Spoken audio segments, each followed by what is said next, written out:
भगवान श्री कृष्ण ने गीता में अर्जुन को 30 महत्वपूर्ण उपदेश दिए थे जो जीवन के हर पहलू को समझने में हमारी मदद करते हैं। अगर आप इन उपदेशों को गहरे से समझते हैं और अपनी जिंदगी में लागू करते हैं तो यकीन मानिए आपकी जिंदगी में सकारात्मक बदलाव आ सकता है। श्री कृष्ण के ये उपदेश न केवल धर्म और कर्म के बारे में हैं, बल्कि वे हमें जीवन के हर संघर्ष, चिंता और मुसीबत से उबारने के रास्ते भी दिखाते हैं। इन उपदेशों को अपनाकर कोई भी व्यक्ति अपनी परेशानियों से निपट सकता है और एक खुशहाल, संतुष्ट और सफल जीवन जी सकता है। गीता का पहला उपदेश यह है कि कर्तव्य पालन सबसे बड़ा धर्म है। कुरुक्षेत्र के युद्ध में जब अर्जुन अपने ही परिवार, गुरु और प्रियजनों के खिलाफ खड़ा था तो वह अपने कर्तव्य को लेकर दुविधा में था। उसने श्री कृष्ण से कहा कि इस युद्ध में भाग लेने से बेहतर है कि वह संन्यास ले ले। तब श्री कृष्ण ने उसे समझाया कि तुम्हारा धर्म, तुम्हारा कर्तव्य केवल कर्म करना है, बिना किसी मोह और भय के।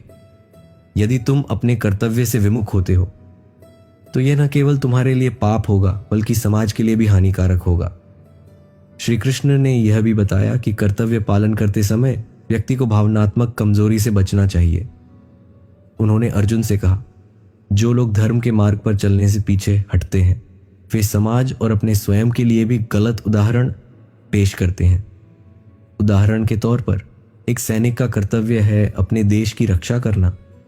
यदि वह युद्ध के मैदान में अपने कर्तव्य से पीछे हटता है तो यह न केवल उसकी जिम्मेदारी से भागना है बल्कि उसके साथियों के लिए भी खतरा है। इसके साथ ही श्री कृष्ण ने यह भी कहा कि कर्तव्य पालन करते हुए जो लोग अपने जीवन का बलिदान देते हैं वे अमर हो जाते हैं। उन्होंने अर्जुन को प्रेरित किया कि वह अपने कर्म का पालन करे, चाहे परिणाम कुछ भी हो। उदाहरण के लिए एक शिक्षक का कर्तव्य है कि वह अपने छात्रों को सही शिक्षा दे।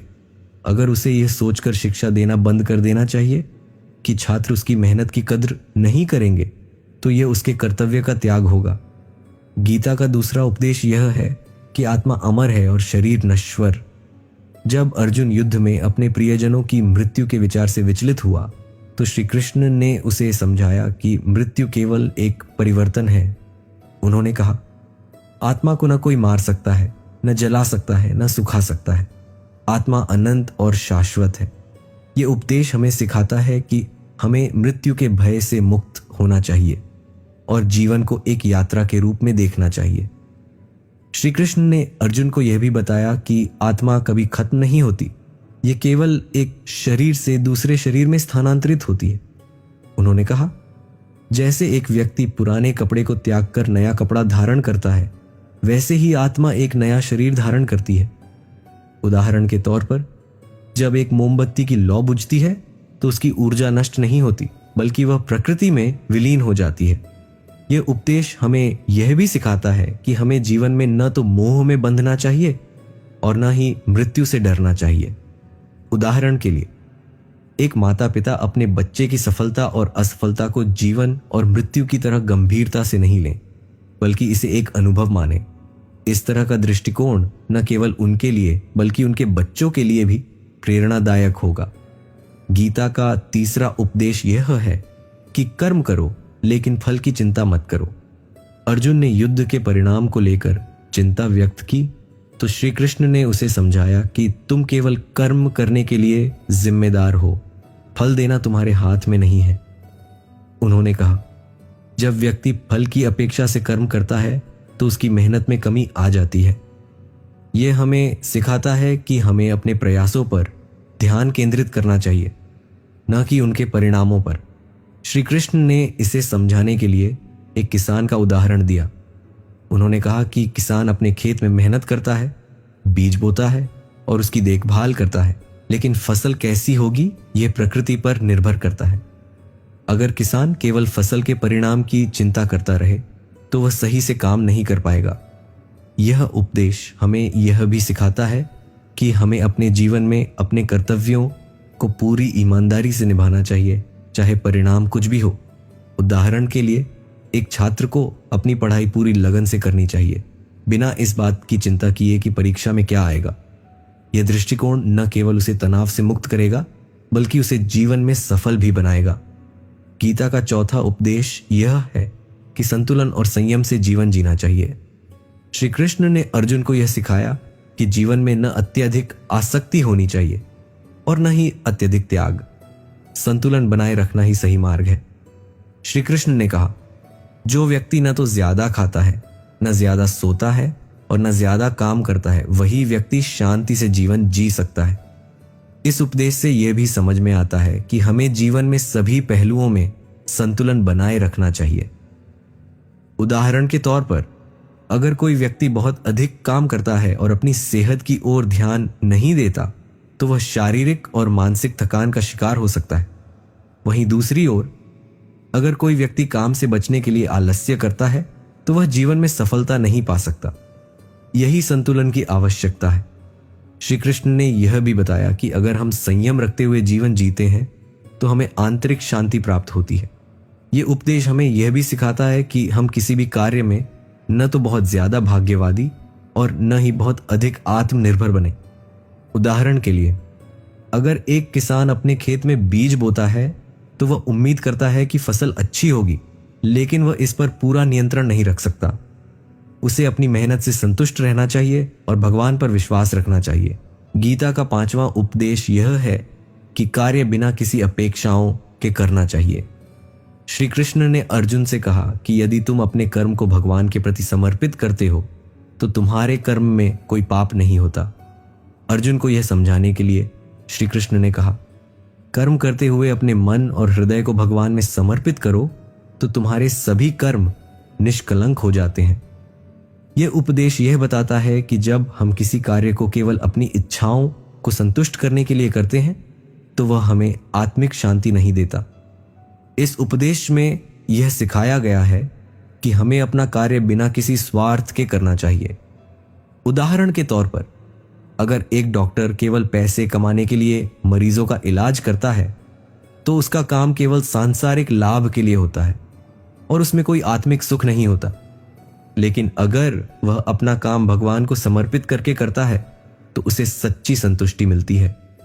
यह उपदेश हमें यह भी सिखाता है कि हमें अपने कार्यों के परिणामों से घबराना नहीं चाहिए। हमें केवल अपनी जिम्मेदारी निभानी चाहिए और भगवान पर विश्वास रखना चाहिए। उदाहरण के लिए, एक अध्यापक को अपने छात्रों की सफलता के बारे में चिंता नहीं करनी चाहिए, बल्कि उसे पूरी निष्ठा और समर्पण से उन्हें सिखाना चाहिए। इसके बाद जो परिणाम होंगे वह भगवान की इच्छा के अनुसार होंगे। अगर आप भी श्री कृष्ण के भक्त हैं और उनके ज्ञान से अपना जीवन सुधारना चाहते हैं, तो इस वीडियो को लाइक करें और हमारे चैनल को सब्सक्राइब करें। श्री कृष्ण की कृपा से आगे भी ऐसे ही प्रेरणादायक वीडियो पाएं। ध्यान रखें, अगले उपदेश में एक ऐसी बात छुपी है जो आपकी जिंदगी बदल सकती है।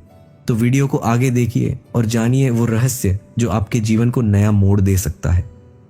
गीता का छठा उपदेश यह है कि ध्यान और साधना से आत्मा की शुद्धि होती है। श्री कृष्ण ने अर्जुन को यह समझाया कि जो व्यक्ति आत्मा की शुद्धि के लिए साधना करता है, वही सच्चा योगी है। ध्यान के माध्यम से हम अपने मन को नियंत्रित कर सकते हैं और आत्मा की शुद्धि प्राप्त कर सकते हैं। उन्होंने कहा, जब मन शांत हो जाता है और व्यक्ति बाहरी भूतों से मुक्त हो जाता है, तब वह सच्चे योगी की तरह जीवन जीता है। उदाहरण के तौर पर, यदि एक व्यक्ति नियमित ध्यान करता है, तो वह अपने मानसिक तनाव को कम कर सकता है और मानसिक शांति प्राप्त कर सकता है। इसके साथ ही वह अपने जीवन के उद्देश्यों को स्पष्ट रूप से देख सकता है। श्री कृष्ण ने यह भी कहा कि आत्मा की शुद्धि से व्यक्ति को भगवान के प्रति पूर्ण विश्वास और श्रद्धा प्राप्त होती है। ध्यान का अभ्यास हमें यह भी सिखाता है कि हमें अपने मन और विचारों पर नियंत्रण रखना चाहिए। उदाहरण के लिए, यदि कोई व्यक्ति ध्यान करते समय अपने सभी नकारात्मक विचारों को छोड़ देता है, तो वह जीवन में सही दिशा में आगे बढ़ सकता है।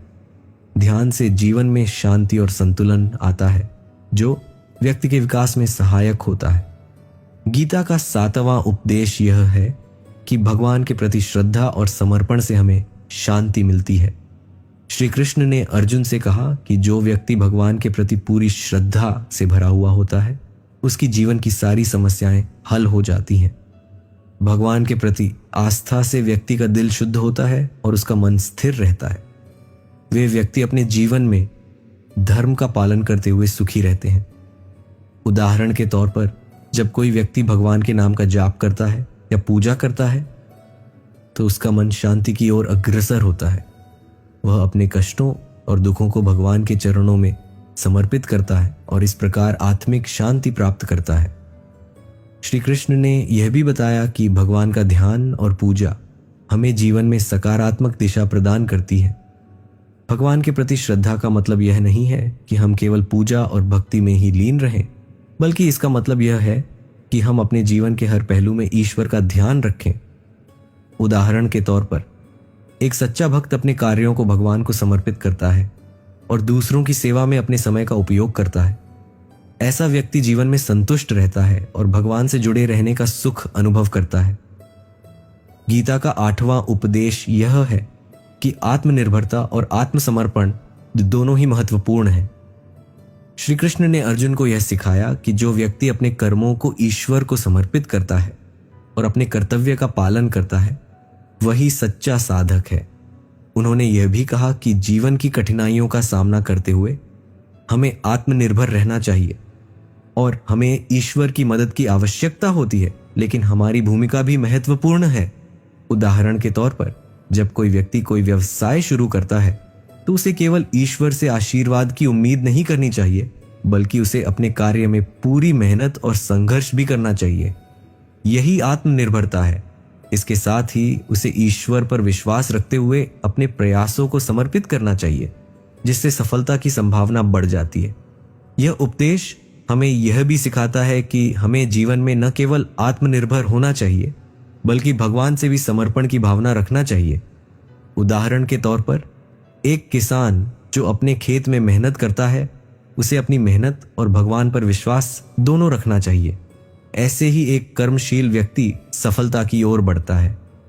गीता का 9वां उपदेश यह है कि जो कार्य हम करते हैं उसमें न तो हमें पूरी तरह से सफलता की उम्मीद रखनी चाहिए और न ही पूरी तरह से असफलता का डर होना चाहिए। श्री कृष्ण ने अर्जुन से कहा, तेरे कर्तव्यों को सही तरीके से निभाना तेरा धर्म है और सफलता या असफलता का परिणाम भगवान के हाथ में है। इस उपदेश में यह समझाया गया है कि हमें केवल अपने कर्तव्यों और कार्यों पर ध्यान केंद्रित करना चाहिए और उनके परिणाम को भगवान पर छोड़ देना चाहिए। उदाहरण के तौर पर एक व्यापारी अपने व्यवसाय को लेकर कड़ी मेहनत करता है, लेकिन वह सफलता या असफलता को अपने हाथ में नहीं मानता। वह अपनी मेहनत करता है, लेकिन यदि किसी कारणवश उसका व्यवसाय असफल हो जाता है तो वह इसे भगवान की इच्छा मानता है और हार नहीं मानता। इसी तरह जो व्यक्ति अपने कर्मों पर ध्यान केंद्रित करता है और परिणाम को भगवान पर छोड़ देता है, वह हमेशा शांति और संतुष्टि पाता है। यह उपदेश हमें यह भी सिखाता है कि जीवन में सफलता और असफलता दोनों ही आते हैं, लेकिन हमें उन्हें ठीक से स्वीकार करने की क्षमता होनी चाहिए।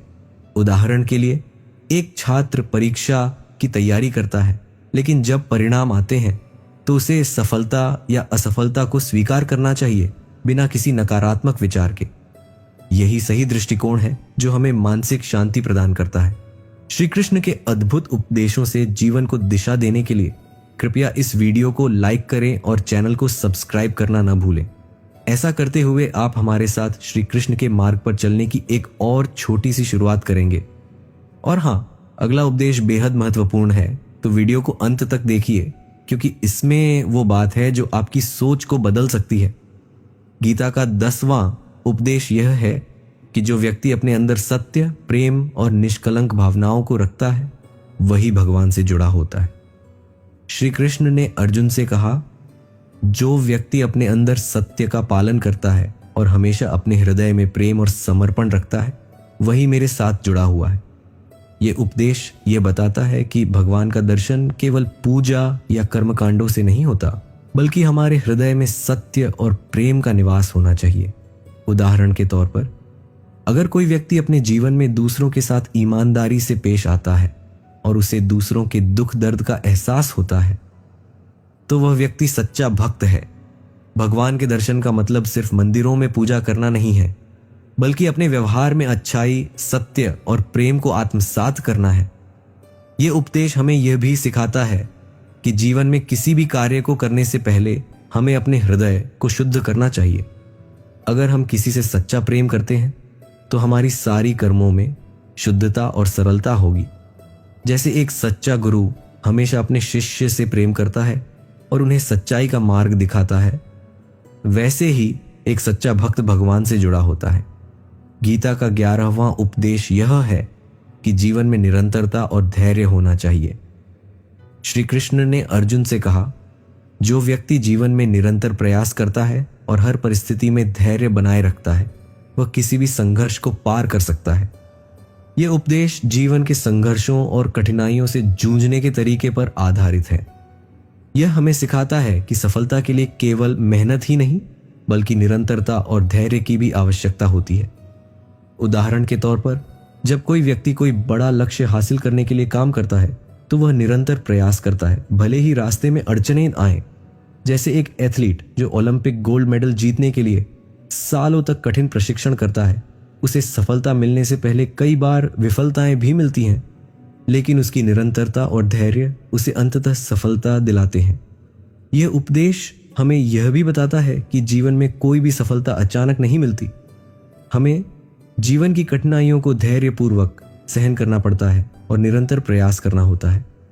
जैसे एक किसान अपने खेत में हर दिन काम करता है, लेकिन उसे तुरंत फल नहीं मिलता, फिर भी वह मेहनत करता रहता है, क्योंकि वह जानता है कि इस समय के साथ उसे अपने प्रयासों का फल मिलेगा।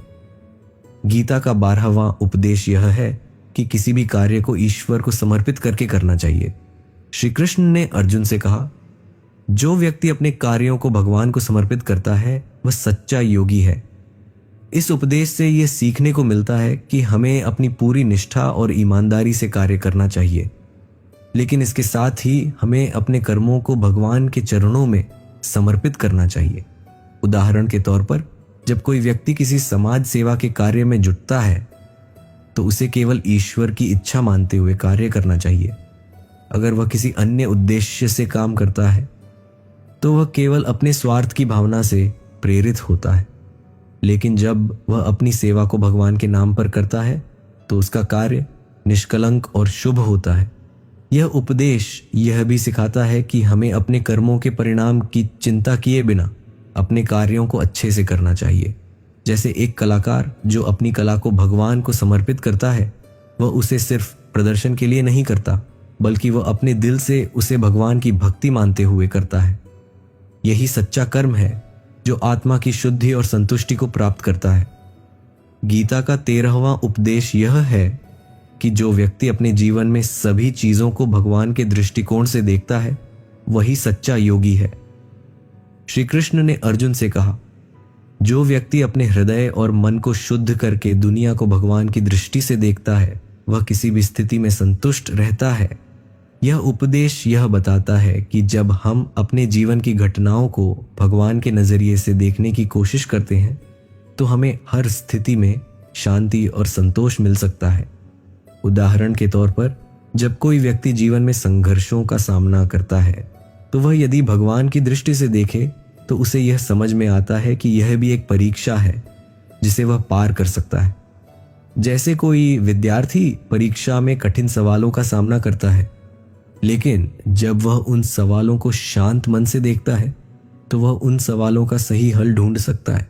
यह उपदेश हमें यह सिखाता है कि अगर हम अपने जीवन में हर स्थिति को भगवान की दृष्टि से देखेंगे तो हम न केवल दुखों को सहन कर पाएंगे, बल्कि हर परिस्थिति में संतुष्ट रहेंगे।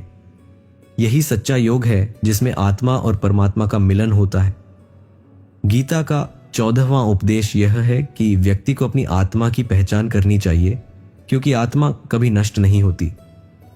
श्री कृष्ण ने अर्जुन से कहा, तुम्हारी आत्मा न तो पैदा होती है न मरती है, यह नष्ट नहीं हो सकती क्योंकि यह शाश्वत है।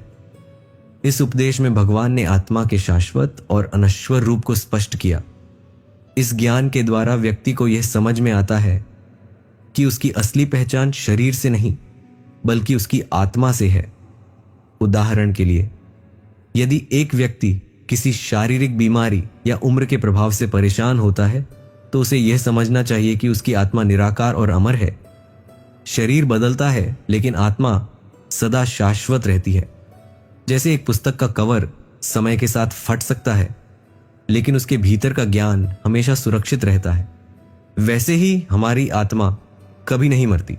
यह उपदेश हमें यह भी सिखाता है कि जीवन के संघर्षों और दुखों से घबराने की जरूरत नहीं है, क्योंकि शरीर और मन में आने वाली परिस्थितियां अस्थायी हैं।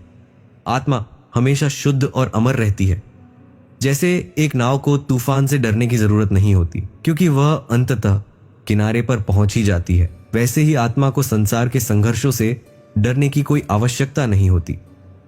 गीता का 15वां उपदेश यह है कि जो व्यक्ति अपने कर्मों के फल को भगवान के हाथों में छोड़कर बिना किसी परिणाम की चिंता किए कार्य करता है, वह सच्चा योगी होता है। श्री कृष्ण ने अर्जुन से कहा, जो व्यक्ति अपने कर्मों को भगवान को समर्पित करता है और उनके परिणाम से मुक्त रहता है, वह योगी है। इस उपदेश में भगवान ने यह स्पष्ट किया कि हमें अपने कर्मों के फल की उम्मीद छोड़कर केवल अच्छे कर्म करने चाहिए। उदाहरण के तौर पर, एक कलाकार जब कोई चित्र बनाता है तो उसे चित्र के परिणाम की चिंता नहीं करनी चाहिए। उसका ध्यान सिर्फ अपनी कला पर होना चाहिए, क्योंकि वह जानता है कि उसकी मेहनत और कला को भगवान की दृष्टि में सम्मान मिलेगा। इसी तरह जब हम बिना किसी अपेक्षा के कार्य करते हैं तो हम मानसिक शांति प्राप्त करते हैं। यह उपदेश यह भी बताता है कि कर्मों के परिणाम पर ध्यान केंद्रित करने की बजाय हमें अपने कर्तव्यों को शुद्ध और निस्वार्थ भाव से करना चाहिए। जैसे एक शिक्षक अपने शिष्यों को ज्ञान देता है लेकिन उसे उनके परिणाम की चिंता नहीं होती। वह केवल अपना कर्तव्य निभाता है क्योंकि उसे विश्वास होता है कि भगवान उसके कर्मों का सही परिणाम देंगे। अगर आप भी श्री कृष्ण के भक्त हैं और चाहते हैं कि हम और भी ऐसे ज्ञानवर्धक वीडियो आपके लिए लाएं, तो कृपया इस वीडियो को लाइक करें और हमारे चैनल को सब्सक्राइब करें। भगवान श्री कृष्ण की कृपा से आप हर दिन अपने जीवन में सुधार महसूस करेंगे। और ध्यान रखें, अगले उपदेश में एक नई शक्ति है जो आपके जीवन को बदल सकती है, तो वीडियो को पूरा देखना ना भूलें। गीता का 16वां उपदेश यह है कि व्यक्ति को हर स्थिति में संयम और संतुलन बनाए रखना चाहिए।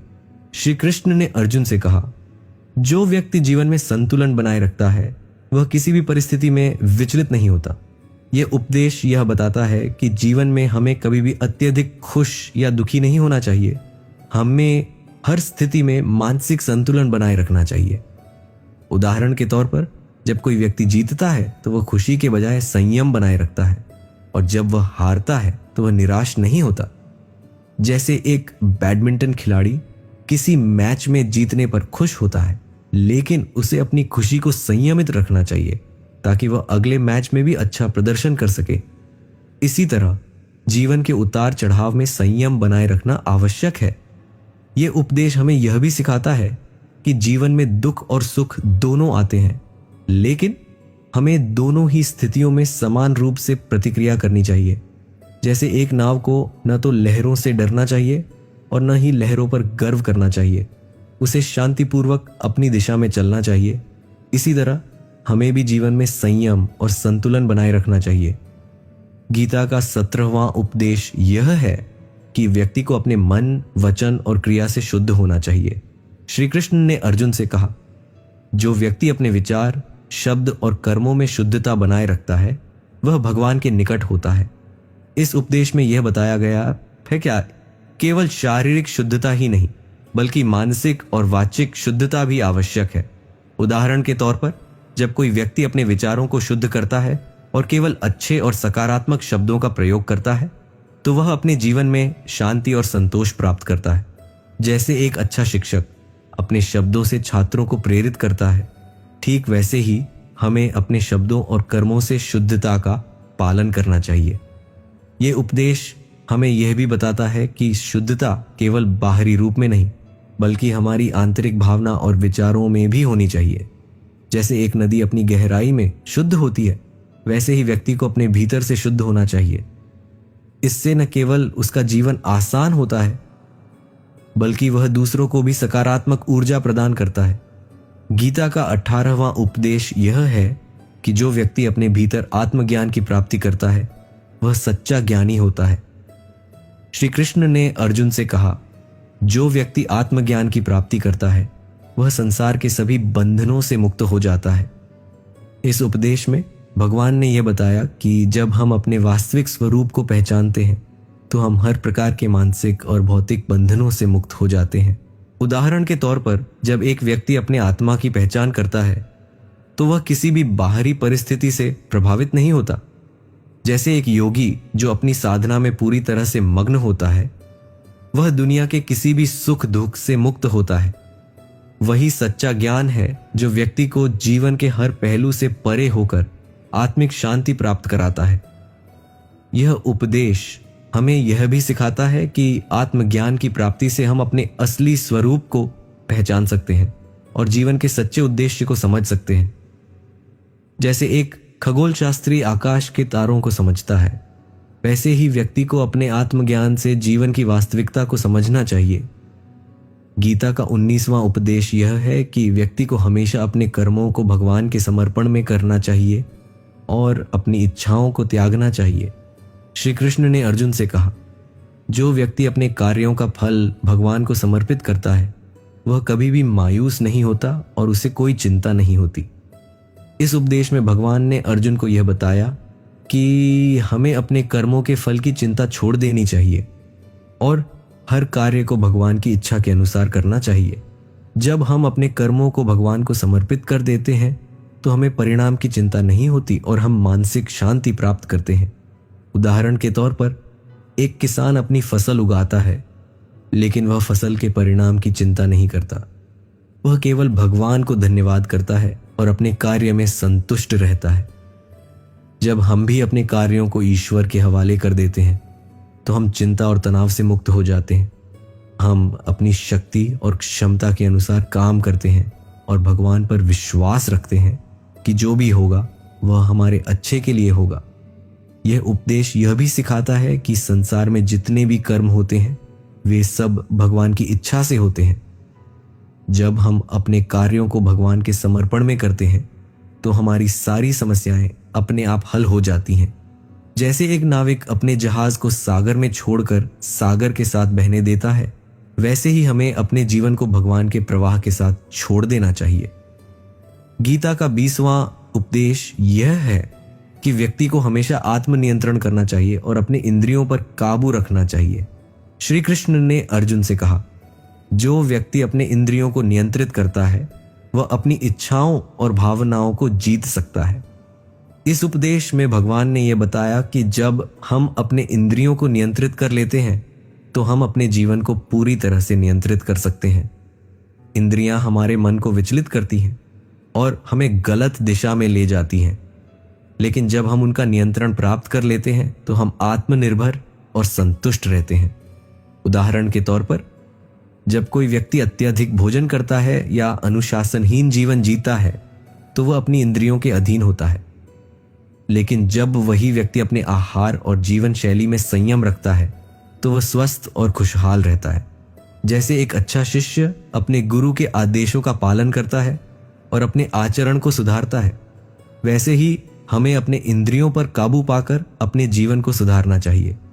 ये उपदेश यह भी बताता है कि इंद्रियों का नियंत्रण हमारे मानसिक और शारीरिक स्वास्थ्य के लिए बहुत जरूरी है।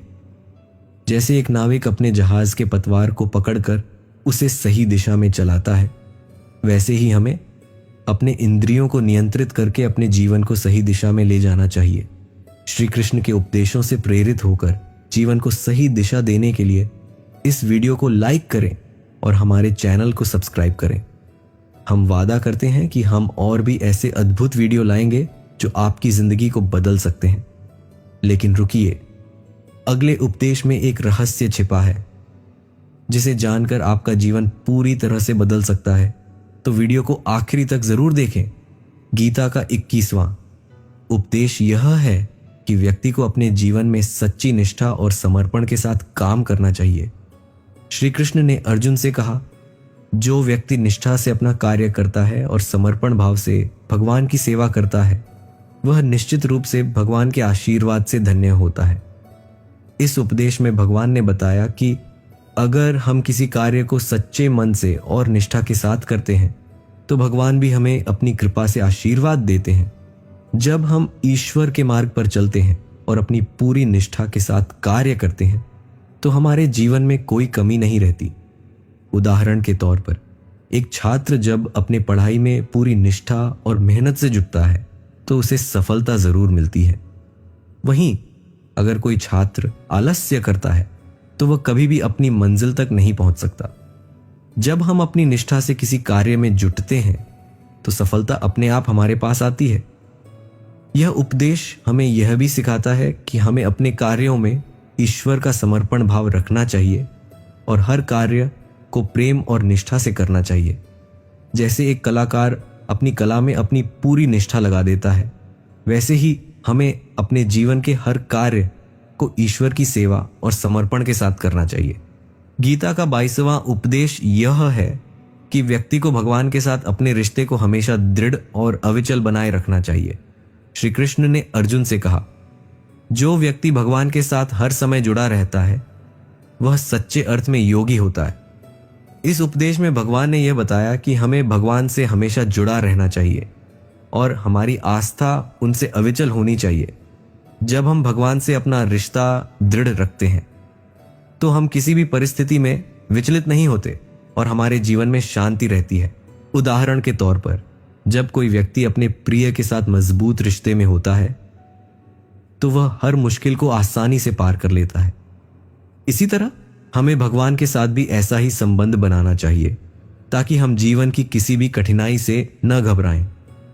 जैसे एक नाविक अपने मार्ग को जानता है और उसे किसी भी तूफान से डर नहीं लगता, वैसे ही हमें भी भगवान के साथ अपने रिश्ते को मजबूत बनाना चाहिए।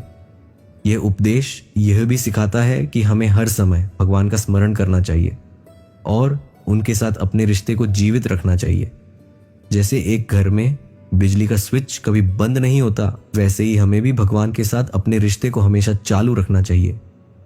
गीता का 23वां उपदेश यह है कि व्यक्ति को अपने जीवन के उद्देश्य को स्पष्ट रूप से समझना चाहिए और उसी के अनुसार कार्य करना चाहिए। श्री कृष्ण ने अर्जुन से कहा, जो व्यक्ति अपने जीवन के उद्देश्य को जानता है और उसी के अनुसार कार्य करता है वह सफलता की ओर बढ़ता है। इस उपदेश में भगवान ने यह बताया कि जब हम अपने जीवन के उद्देश्य को पहचानते हैं तो हमारा हर कदम सही दिशा में जाता है। इस ज्ञान के द्वारा हमें यह समझ में आता है कि हमें केवल अपने उद्देश्य पर ध्यान केंद्रित करना चाहिए, बाकी चीजें अपने आप ठीक हो जाएंगी।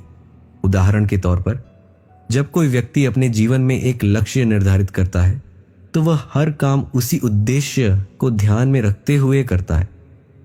जैसे एक खिलाड़ी अपने खेल में जीतने के उद्देश्य से पूरी मेहनत करता है, वैसे ही हमें अपने जीवन के उद्देश्य को पहचान कर उसी दिशा में काम करना चाहिए। यह उपदेश हमें यह भी सिखाता है कि उद्देश्य के बिना जीवन दिशाहीन होता है। जैसे एक नाविक बिना किसी दिशा के यात्रा करने पर भटक सकता है, वैसे ही हमें अपने जीवन के उद्देश्यों को पहचान कर उसी दिशा में आगे बढ़ना चाहिए। गीता का 24वां उपदेश यह है कि व्यक्ति को अपने कर्मों का फल बिना किसी लालच या अपेक्षा के करना चाहिए। श्री कृष्ण ने अर्जुन से कहा, जो व्यक्ति बिना किसी अपेक्षा के कर्म करता है वह सच्चा योगी है और उसके कर्मों का फल स्वयं भगवान देते हैं। इस उपदेश में भगवान ने अर्जुन को यह सिखाया कि कर्म करने का उद्देश्य केवल अपने कर्तव्य को निभाना होना चाहिए, न कि किसी फल की प्राप्ति। जब हम अपने कर्मों का फल केवल भगवान पर छोड़ देते हैं तो हमारा मन शांत रहता है और हम किसी भी कार्य को बिना किसी तनाव के कर सकते हैं। उदाहरण के रूप में एक शिक्षक अपने छात्रों को सिखाता है, लेकिन वह इस बात की उम्मीद नहीं करता कि सभी छात्र उसे धन्यवाद देंगे या पुरस्कार देंगे। वह सिर्फ अपना कर्तव्य निभाता है। इसी तरह हमें भी अपने कार्यों को निष्कलंक भावना से करना चाहिए, बिना यह सोचे कि हमें क्या मिलेगा। जब हम यह समझ जाते हैं कि फल तो भगवान के हाथ में है, तो हम अपने कर्मों को पूरी निष्ठा से करने में सक्षम होते हैं। ये उपदेश हमें यह भी बताता है कि किसी भी कार्य में सफलता या विफलता के परिणाम पर ध्यान न दें। हमें केवल अपने कार्य में ईमानदार और निष्ठावान होना चाहिए। बाकी परिणाम भगवान के हाथ में होते हैं। जैसे एक किसान अपनी फसल उगाता है, लेकिन वह फसल के परिणाम की चिंता नहीं करता, वह केवल अच्छा काम करता है। श्री कृष्ण के भक्ति और ज्ञान से जीवन को संवारने के लिए इस वीडियो को लाइक करें और चैनल को सब्सक्राइब करें। जैसे श्री कृष्ण ने हमें हर मोड़ पर मार्गदर्शन दिया है, वैसे ही हम आपको हर कदम पर मार्गदर्शन देंगे। लेकिन ध्यान रखें, अगले उपदेश में कुछ ऐसा है जो आपकी जिंदगी में बदलाव ला सकता है, तो इसे मिस मत कीजिए। गीता का 25वां उपदेश यह है कि व्यक्ति को अपने मन और बुद्धि को संयमित रखना चाहिए।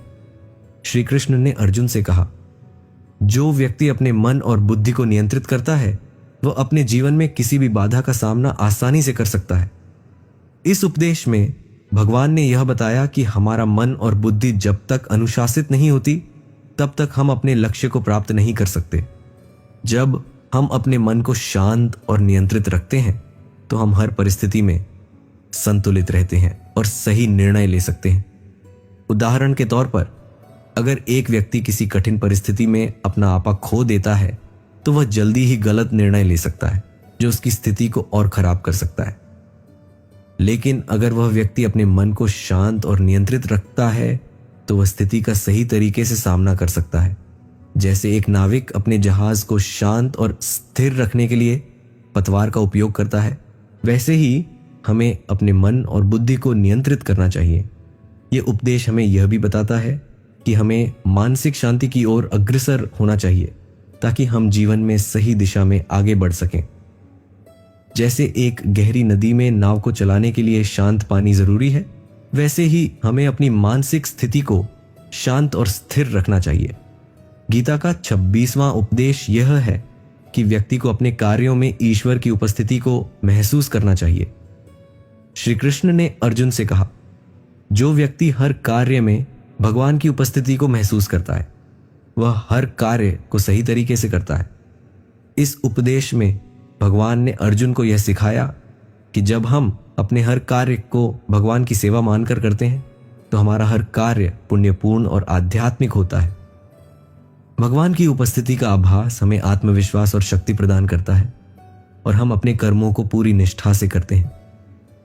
उदाहरण के तौर पर, अगर एक व्यक्ति अपने काम को भगवान की सेवा मानकर करता है, तो वह कार्य को अच्छे और सही तरीके से करता है, क्योंकि उसे यह विश्वास होता है कि भगवान उसका मार्गदर्शन कर रहे हैं। जैसे एक डॉक्टर अपने मरीज को ठीक करने के लिए भगवान से प्रार्थना करता है, वैसे ही हमें भी अपने कार्यों में भगवान की उपस्थिति को महसूस करना चाहिए।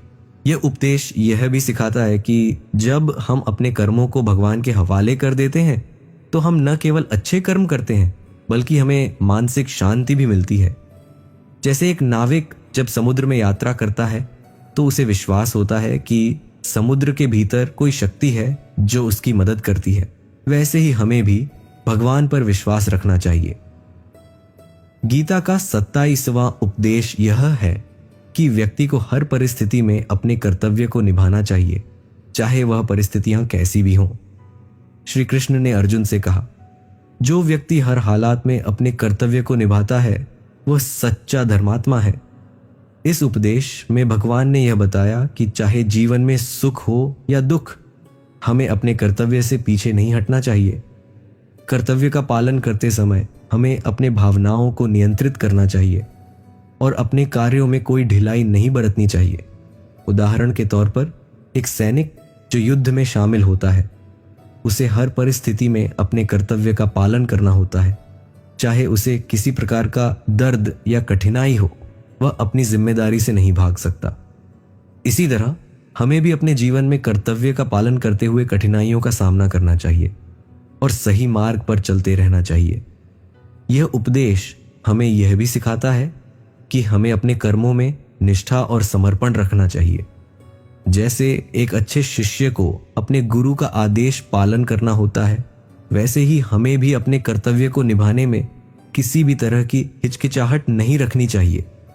गीता का 28वां उपदेश यह है कि व्यक्ति को हमेशा सत्य बोलना चाहिए और अपने जीवन में ईमानदारी बनाए रखनी चाहिए। श्री कृष्ण ने अर्जुन से कहा, जो व्यक्ति सत्य बोलता है और अपने कार्यों में ईमानदारी रखता है, वह कभी भी गलत रास्ते पर नहीं जाता। इस उपदेश में भगवान ने यह सिखाया कि जब हम सत्य बोलते हैं तो हमारा आत्मविश्वास मजबूत रहता है और हम हर कार्य में सफलता प्राप्त करते हैं। सत्य बोलने से हम दूसरों के साथ संबंधों को भी मजबूत करते हैं और अपने जीवन को सही दिशा में ले जाते हैं। उदाहरण के तौर पर, अगर एक व्यक्ति अपने जीवन में हमेशा सत्य बोलता है तो उसे कभी भी किसी झूठ के कारण परेशान नहीं होना पड़ता। जैसे एक आदमी अपने व्यापार में ईमानदारी से काम करता है तो उसे किसी धोखाधड़ी का सामना नहीं करना पड़ता। सत्य बोलने से न केवल हम अपने जीवन को सही दिशा में ले जाते हैं, बल्कि हम अपने आसपास के लोगों से भी विश्वास प्राप्त करते हैं। यह उपदेश यह भी बताता है कि सत्य बोलने से हमारी अंतरात्मा शांति प्राप्त करती है। जैसे एक सफाई कर्मी जो अपने काम में ईमानदारी से जुटा रहता है, वह अपने कार्य से संतुष्ट रहता है। वैसे ही हमें अपने जीवन में सत्य बोलकर संतुष्टि प्राप्त करनी चाहिए। गीता का 29वां उपदेश यह है कि व्यक्ति को आत्मा के स्थायित्व और उसकी अमरता को समझना चाहिए। श्री कृष्ण ने अर्जुन से कहा, जो व्यक्ति आत्मा के अस्तित्व को जानता है वह कभी भी मौत से डरता नहीं है। इस उपदेश में भगवान ने बताया कि आत्मा अमर होती है और उसका न कोई अंत है न कोई शुरुआत। शरीर का नाश होता है लेकिन आत्मा कभी नहीं मरती। जब हम आत्मा के बारे में समझते हैं तो हम मृत्यु और अन्य शारीरिक कष्टों से मुक्त हो जाते हैं, क्योंकि हमें यह समझ में आता है कि हम आत्मा हैं और यह शरीर केवल एक अस्थायी आवरण है। उदाहरण के तौर पर, एक कागज के पात्र में पानी भरा होता है, लेकिन जब वह पात्र टूटता है तो पानी नहीं मरता। पानी का अस्तित्व हमेशा रहता है। इसी तरह हमारी आत्मा का अस्तित्व स्थायी और अमर है और वह शरीर के नाश के बाद भी जीवित रहती है। इस ज्ञान से हमें मृत्यु का डर नहीं लगता।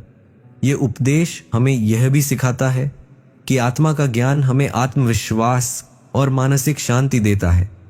जैसे एक विद्यार्थी अपने परीक्षा में सफलता पाता है क्योंकि उसे अपनी क्षमता पर विश्वास होता है, वैसे ही आत्मा के ज्ञान से हमें अपने जीवन में आत्मविश्वास मिलता है। गीता का 30वां उपदेश यह है कि जीवन में सफलता प्राप्त करने के लिए आत्मनियंत्रण और तप की आवश्यकता होती है। श्री कृष्ण ने अर्जुन से कहा, जो व्यक्ति अपनी इच्छाओं पर नियंत्रण रखता है और तप का पालन करता है, वही अपने जीवन में सफलता प्राप्त करता है। इस उपदेश में भगवान ने यह बताया कि अगर हमें अपने जीवन में सफलता प्राप्त करनी है तो हमें अपने मन और इच्छाओं पर काबू पाना होगा। जब तक हम अपनी इच्छाओं को नियंत्रण में नहीं रखते, तब तक हम अपने जीवन के लक्ष्य को प्राप्त नहीं कर सकते। आत्मनियंत्रण हमें मानसिक शांति और स्थिरता प्रदान करता है, जिससे हम किसी भी स्थिति में सही निर्णय ले सकते हैं। उदाहरण के रूप में, एक साधक जो अपने जीवन में तप और साधना करता है, वह अपनी इच्छाओं को नियंत्रित करके आध्यात्मिक उन्नति करता है। इसी तरह जब हम अपनी इच्छाओं को संयमित करते हैं तो हम अपने जीवन में अधिक मानसिक शांति और संतुलन पा सकते हैं। जैसे एक पौधे को बढ़ने के लिए पानी और धूप की जरूरत होती है, वैसे ही आत्मनियंत्रण और तप भी हमारे जीवन की उन्नति के लिए आवश्यक होते हैं। यह उपदेश हमें यह भी बताता है कि अगर हम अपने जीवन में किसी भी उद्देश्य को प्राप्त करना चाहते हैं तो हमें कठिन परिश्रम और तपस्या करनी चाहिए। जैसे एक शिल्पकार अपने शिल्प को पूरा करने के लिए घंटों काम करता है, वैसे ही हमें भी अपने उद्देश्य की प्राप्ति के लिए आत्मनियंत्रण और तप का पालन करना चाहिए।